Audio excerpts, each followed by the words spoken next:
Students, आज के lecture में हम एंट्रोपी चेंज की जो है वो बात करेंगे। और इसके लिए जो हम प्रोसेस ले रहे हैं वो हमारा एक आइडियल प्रोसेस है, जिसको हम रिवर्सिबल प्रोसेस का नाम देते हैं। चूँकि हम प्रीवियस लेक्चर में बात कर चुके हैं कि जितने भी नेचुरल प्रोसेसेस होते हैं वो सारे के सारे जो हैं वो इरिवर्सिबल होते हैं। तो हमने फर्स्ट ऑफ ऑल जो है वो रिवर्सिबल जो आइडियल प्रोसेस है उसकी हम बात करेंगे। तो उसमें हम क्या करते हैं कि जो हमारा सिस्टम होता है उसको उसकी ओरिजिनल कंडीशन पे वापस लेके आते हैं, और इसके लिए हम उसके एनवायरनमेंट में कुछ चेंजेस खुद से करते हैं, जिससे हमारा सिस्टम जो है वो ओरिजिनल कंडीशन में वापस आ जाता है। यानी उसके जो पैरामीटर्स होते हैं, let's suppose P1, V1, T1 और जितने भी स्टेट पैरामीटर्स हैं वो सेकंड जब हम उसको लेके आते हैं तो वो सारे पैरामीटर जो हैं वो फर्स्ट स्टेट के सेकंड स्टेट के इक्वल होते हैं। या आप ये कह लें कि वो जो इनिशियल स्टेट के पैरामीटर्स हैं वो फाइनल स्टेट के पैरामीटर्स के बराबर हो जाएंगे उनकी वैल्यूज। तो इसका मतलब ये है कि हमने ओरिजिनल कंडीशन जो है उसको रीगेन कर लिया है। तो ये जो होगा इसको हम नाम देंगे रिवर्सिबल प्रोसेस। तो इसके लिए हम पहले एक इरिवर्सिबल प्रोसेस की बात करते हैं, फिर जो हम एक रिवर्सिबल प्रोसेस जो है उसकी तरफ चलेंगे। तो फॉर एग्जांपल हमारे पास जब एक हॉट ब्लॉक है मेटल का और एक कूल ब्लॉक ऑफ मेटल है और हम इनको इन कांटेक्ट करते हैं, यानी इनको आपस में ये फर्स्ट कर लें कि ये हॉट है और ये एक ब्लॉक है दैट इज कोल्ड, और इनको आप जो है वो थर्मल कांटेक्ट जो है वो प्रोवाइड कर देते हैं।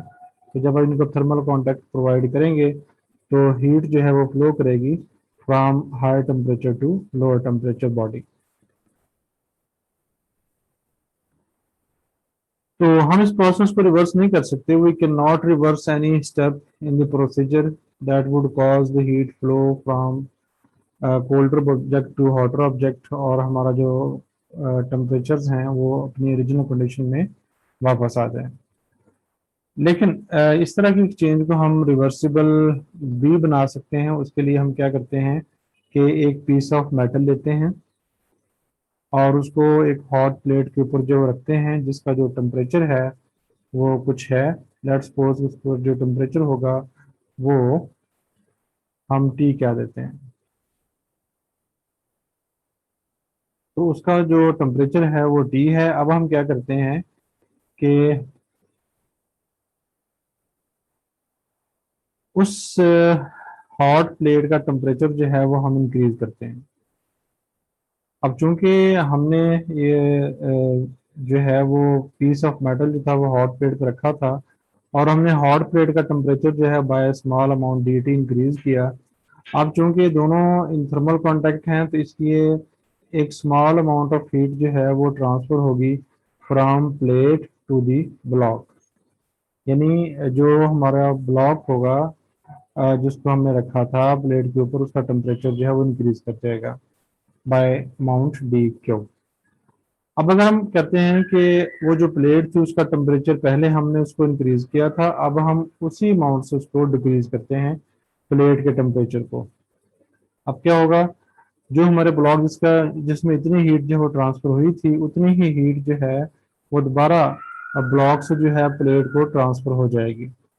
तो the block and hot plate are restored their original conditions. और ये प्रोसेस है जिसमें हमने एनवायरनमेंट के थ्रू कुछ चेंज की है और उस चेंज के थ्रू हमने जो सिस्टम था उसको अपनी ओरिजिनल कंडीशंस में ओरिजिनल स्टेट पैरामीटर्स में लेके आए हैं।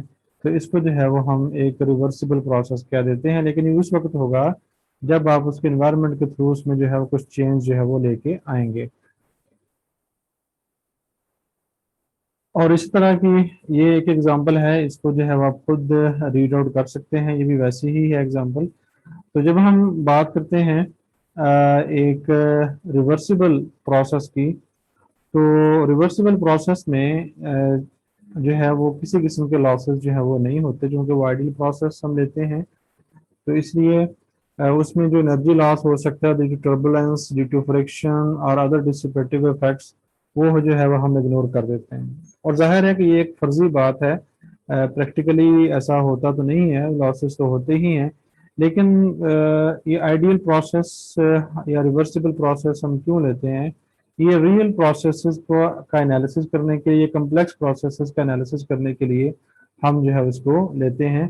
बिल्कुल उसी तरह जिस तरह हम जब गैसेस की बात करते हैं तो वहाँ रियल गैसेस के बिहेवियर को स्टडी करने के लिए हम आइडियल गैसेस जो हैं, आइडियल गैस लॉज जो हैं, आइडियल गैस का जो कॉन्सेप्ट है उसको जो है वो हम इस्तेमाल करते हैं रियल गैसेस को देखने के लिए। इसी तरह हम जो रियल प्रोसेसेस हैं या रिवर्सिबल प्रोसेसेस हैं उनको देखने के लिए रिवर्सिबल प्रोसेस यानी सिंपलेस्ट प्रोसेस जो है पहले उसका जो है वो स्टडी करते हैं, उसके बाद फिर हम कॉम्प्लेक्स की तरफ जो है वो चलते हैं। तो एंट्रोपी की जो चेंज है उसको हम इस फार्मूले से डिफाइन करते हैं। इसका प्रूफ नहीं है हमारे कोर्स का हिस्सा, तो आपने इसको जो है वो एज इट इज याद कर लेना है फॉर दिस रिवर्सिबल प्रोसेस। तो उसमें डी क्यू क्या है? वो अमाउंट ऑफ हीट है that is transferred at this temperature. जिस टेम्परेचर पे हीट ट्रांसफर हुई है वो टेम्परेचर हमारा होगा। D Q is the increment of heat energy. Increment हमने क्यों इस्तेमाल किया है? क्योंकि यहाँ पर जो साइन है दैट इज पॉजिटिव, जो इंट्रोपी चेंज है वो भी पॉजिटिव है। That is transferred into और out of the system at kelvin temperature T. तो फिर जो है अगर हमारे जो प्रोसेसेस जो है उसमें कई स्टेप्स इन्वॉल्व हों तो हम उसको इनिशियल स्टेट से फाइनल स्टेट तक ले जाने के लिए, टोटल इंट्रोपी चेंज निकालने के लिए हम उसे इंटीग्रेट करेंगे। तो अगर हमारा प्रोसेस जो है वो आइसोथर्मल है, तो आइसोथर्मल प्रोसेस में हमने ये पढ़ा था कि उसका जो टेम्परेचर है वो कांस्टेंट रहता है। तो उसके लिए फिर जो है वो हमारी जो ये वाला एक्सप्रेशन है वो इस एक्सप्रेशन में कन्वर्ट हो जाएगा, क्योंकि उसमें टेम्परेचर में चेंज जो है वो नहीं आएगी और जो हीट होगी वो भी कांस्टेंट रहेगी। क्यों? तो अगर ये तब्दील हो रही हो फिर जो है हम डी क्यू लेंगे। अब चूंकि टेम्परेचर कांस्टेंट है इसलिए अब जो है इसकी जो सिंपलेस्ट फॉर्म बनेगी वो ये बनेगी। अब यहाँ पे एक चीज़ गौरतलब है वो ये है कि हमारा जो टेम्परेचर होता है, जो हमने ये बात की है केल्विन स्केल में, इट इज़ ऑलवेज पॉजिटिव। यानी कि 0 केल्विन मिनिमम टेम्परेचर है, 0 केल्विन के बाद जो है बाकी 0 kelvin, 1 kelvin and 2 kelvin and so on, तो these quantities are all positive. तो लिहाजा अब जो हमारी इंट्रोपी का पॉजिटिव होना या नेगेटिव होना वो डिपेंड करता है कि जो हमारी हीट है जो ट्रांसफर हो रही है भाई ये पॉजिटिव है या ये नेगेटिव है। अगर हमारी हीट जो है वो पॉजिटिव है तो इंट्रोपी विल बी पॉजिटिव, और अगर ये नेगेटिव है तो इंट्रोपी विल बी नेगेटिव। तो टोटल जो डिपेंडेंस है वो सारी की सारी जो है वो अब क्यू के ऊपर है कि क्यू की वैल्यू जो है वो क्या है। अगर क्यू पॉजिटिव है then entropy will also be positive. तो if heat energy is added reversibly to a closed system, यानी कि हम उसको एनर्जी ट्रांसफर करते हैं, क्यू जो है वो हमारा पॉजिटिव है, तो it's entropy will also increase. तो अगर हम इसकी यूनिट की बात करें तो फार्मूले से क्लियर है कि इसका जो यूनिट होगा वो होगा जूल पर केल्विन। अस्सलाम वालेकुम।